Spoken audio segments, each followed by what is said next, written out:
Alors, Barça ou Real Madrid? Voilà, première vidéo, je la lance dans le sens où c'est la première vidéo où vraiment on va parler. Voilà, on va parler foot comme je l'ai annoncé lors de ma vidéo de présentation. Et pour commencer le début de cette chaîne, on va parler du Classico qu'il y a demain pour la finale de Copa del Rey, donc Coupe du Roi en Espagne. Match diffusé à 22h sur l'équipe et tout. Donc ça c'est super sympa parce que heure espagnole à 22h et ça c'est vraiment chouette. On va vraiment baigner dans l'antre espagnol.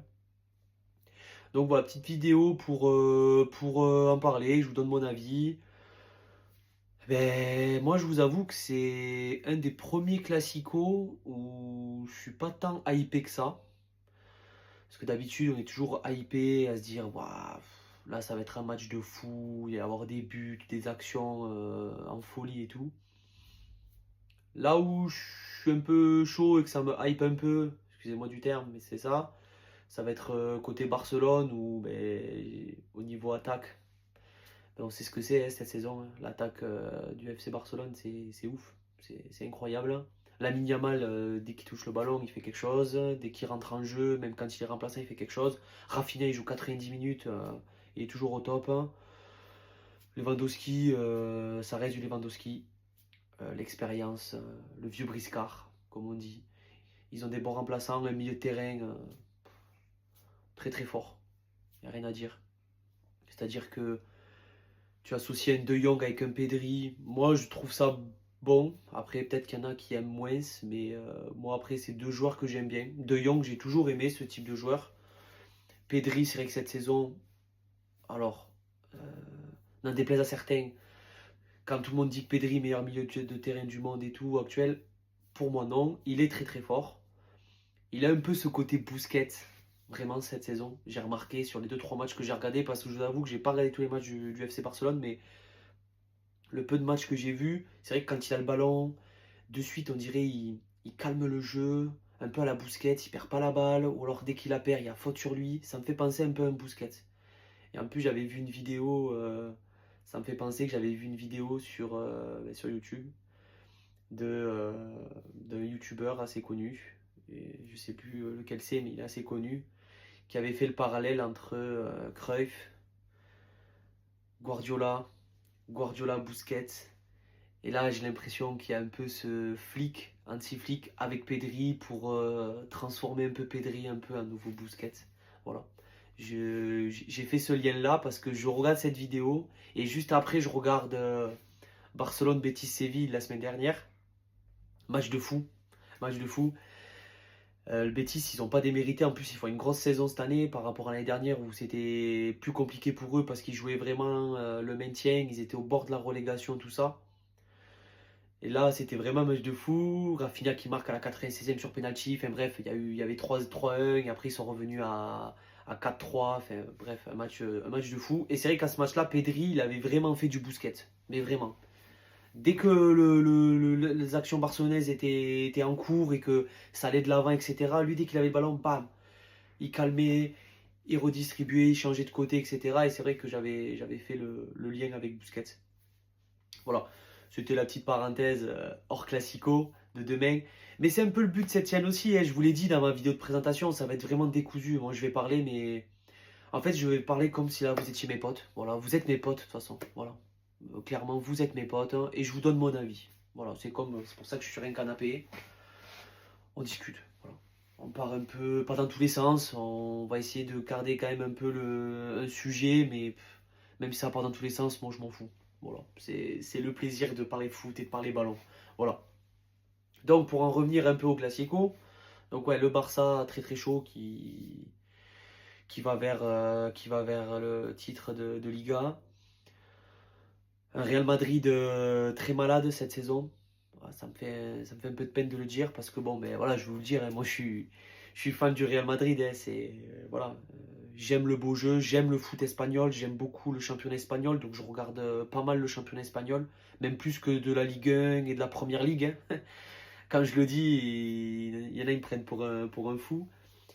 Mais moi, la Liga, j'aime ça, c'est le style de jeu qui me représente, hein. la technicité, le jeu de ballon, les passes, voilà, tout ça, quoi. Et donc, ouais, un Real très malade. En plus, il y a Kiki cette année, le petit Mbappé, là. Ah, le petit Mbappé. Putain, Mbappé, quand même, pour ceux qui me connaissent, je le critiquais pendant des années, parce qu'il était au PSG. Donc oui, je suis un fan de l'OM aussi, voilà, vous l'avez compris. Mais ça ne veut pas dire que je vais descendre le Paris Saint-Germain, loin de là. Je suis pas comme ça. Mais quand il était au PSG, ouais, j'étais pas fan, parce que je trouvais qu'il prenait la grosse tête, machin et tout. Ce qui est vrai, hein. Après, Kylian Mbappé, il a son caractère, sa personnalité, et c'est ce qui fait le joueur qu'il est aujourd'hui. Mais c'est vrai que quand il arrive au Real Madrid, moi j'étais trop content. Et je ne vois que par Mbappé presque. Non, je rigole, je ne vois pas que par lui, mais on touche pas à Kiki. Voilà, il est à Madrid, on touche pas à Kiki.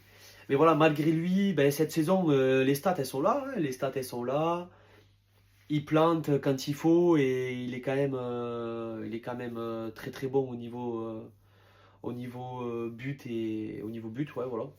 Même en passe D, mais même au niveau, c'est surtout au niveau but. Donc ouais, avec un Real Madrid malade, une défense qui, ben voilà, ils ont beaucoup de blessés et tout ça.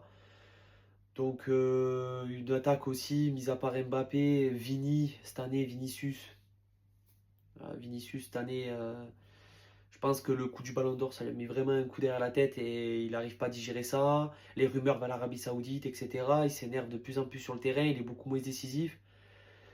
Donc voilà, il y a toujours Rodrigo, et Rodrigo, pour moi, joueur le plus sous-coté de l'équipe, et c'est un joueur que je kiffe parce que le mec, il est là, toujours il répond présent, il fait ses matchs. Bellingham, pareil, cette année, ben, il fait du Belly, hein, c'est du Bellingham. Moi, pour moi, quand tout à l'heure on parlait de Pedri, certains disent que c'est le meilleur milieu de terrain du monde. Eh ben, pour moi, non. Pour moi, c'est Bellingham. Parce que Bellingham, il coche toutes les cases du milieu moderne et il est complet. Il sait défendre, attaquer, dribbler, marquer. Il est fort physiquement, il est fort de la tête. Dans les duels aériens, il est présent. Le seul défaut, j'aime pas parler des défauts comme ça, c'est pas le but de ma chaîne, hein, je vous rappelle. Mais le seul défaut qu'on peut dire quand même à Bellingham, c'est sa sanguinité, le fait il s'énerve trop. Il prend trop de jaunes, hein, il y a trop de fautes contre lui et il s'énerve tout le temps. Un peu comme Vinicius. C'est un peu ça le problème de ces jours-là. Alors après voilà, il est encore jeune, etc. Et c'est normal qu'il soit comme ça, c'est un peu la fougue de la jeunesse. Mais voilà. Donc il y a Bellingham au milieu. Chouameni, pour moi Chouameni, il faut qu'il joue 6. Ça sert à rien de le mettre défenseur central. Voilà, pour moi, en 6, il fait ses matchs. Il n'y a rien à dire. Je suis pas un grand fan de Chouameni, mais pour moi, il fait ses matchs. Bon, Kama est blessé, Kamavinga il est blessé. Donc c'est un milieu de terrain encore une fois remanié parce qu'un coup tu mets Arda Güler comme contre Retafe où il a joué un peu ce 8-10 à l'époque de Di Maria, rappelez-vous, pour les fans de Madrid, à l'époque où il y avait Di Maria il joue au milieu de terrain avec Ancelotti, Mourinho et tout ça. Et c'est là où il était le meilleur. Donc j'ai l'impression de revoir un peu le Di Maria d'avant quand il joue au milieu de terrain parce que contre Retafe, justement, Arda Güler, il a fait un match de fou. Déjà, c'est lui qui fait gagner l'équipe et il a fait un match de fou. Vraiment, que ce soit dans les passes, il a raté quasiment aucune passe. Il a fait énormément de passes, que ce soit vers l'avant ou dans le jeu. Hein. Mais ils étaient là en train de parler de stats par rapport à Tony Kroos et tout, qu'il égalait un peu Tony Kroos sur un match complet en termes de passes. Ben ouais, moi c'est vrai que Arda, ben, de toute façon Arda, il a toujours été meilleur au cœur du jeu, jamais sur un côté droit. Et donc pour reparler après de la défense, ben, je l'ai dit, après la défense, voilà, donc c'est un Real Madrid malade avec un Barça qui est en feu. Voilà, clairement il faut retenir ça. Donc demain le match, je peux pas vous dire mon prono, ça je pourrais pas vous dire. Parce que moi je suis pas bon en prono déjà, clairement je me trompe assez souvent, j'ai rarement juste. Mais il y a quand même cette ferveur de derby où, ben, malgré que Madrid soit malade, ben, ils vont tout donner. Parce que ben, déjà, en jeu, il y a la coupe pour éviter une saison blanche. Moi, à mon avis, demain, le match va être décisif pour la fin de saison, que ce soit du côté Barça ou du côté Real, parce qu'en fait, faut pas oublier que le 11 mai, donc c'est dans 15 jours, allez, on est quoi, ouais, 15 jours. Dans 15 jours, il y a le Classico en Liga, et c'était déjà avant la finale de la Copa del Rey, ce Classico-là, qui déterminait un peu la fin de saison et le champion.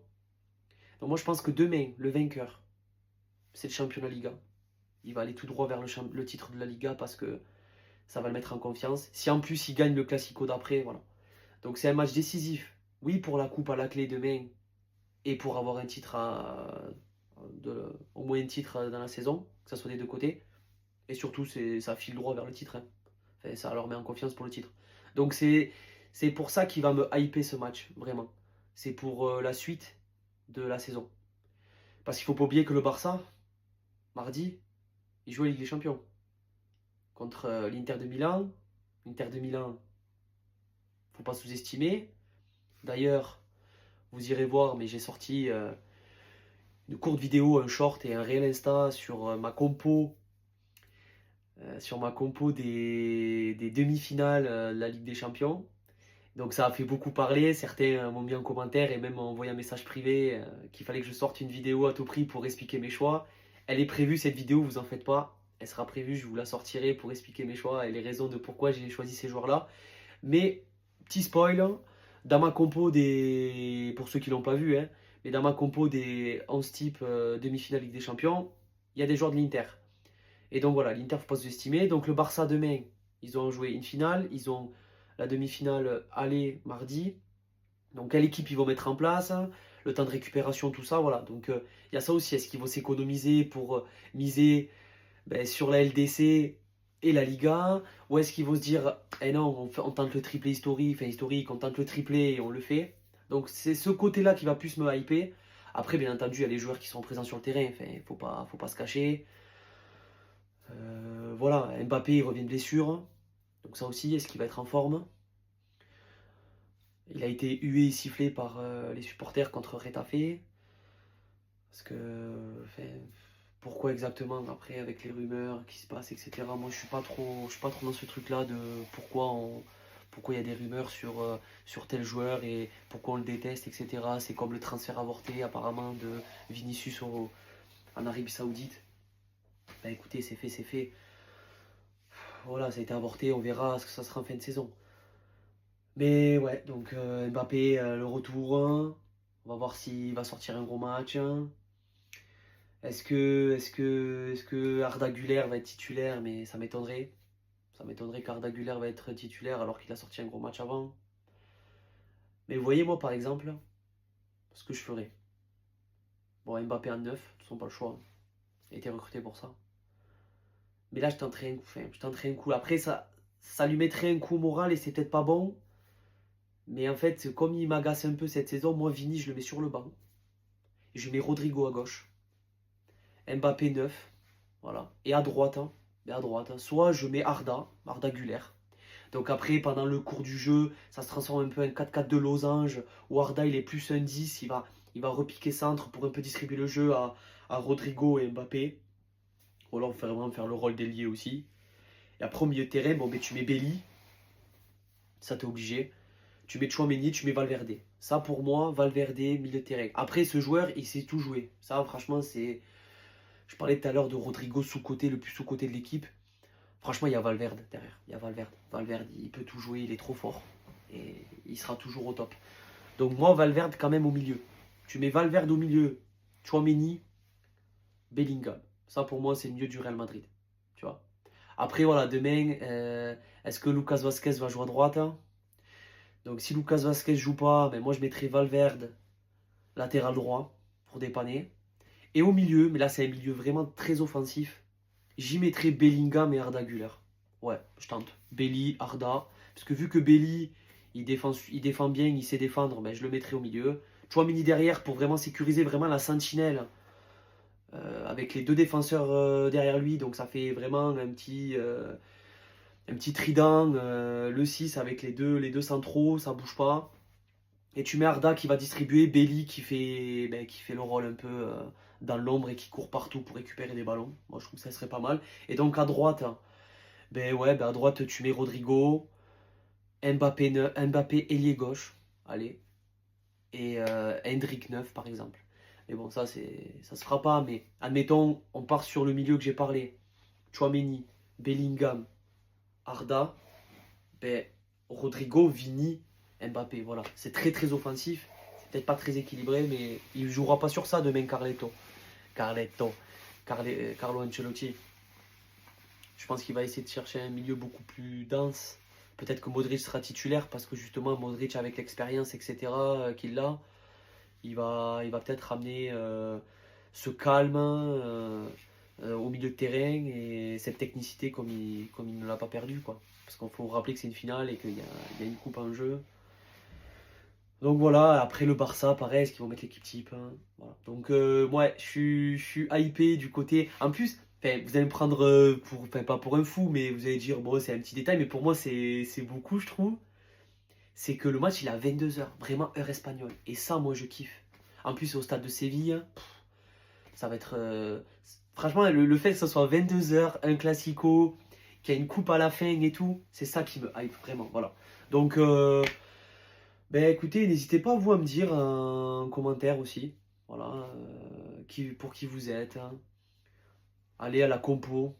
Quel joueur vous mettriez plus demain et pas un autre jour? Ou est-ce que vous partez sur l'équipe type, valeur sûre, hein.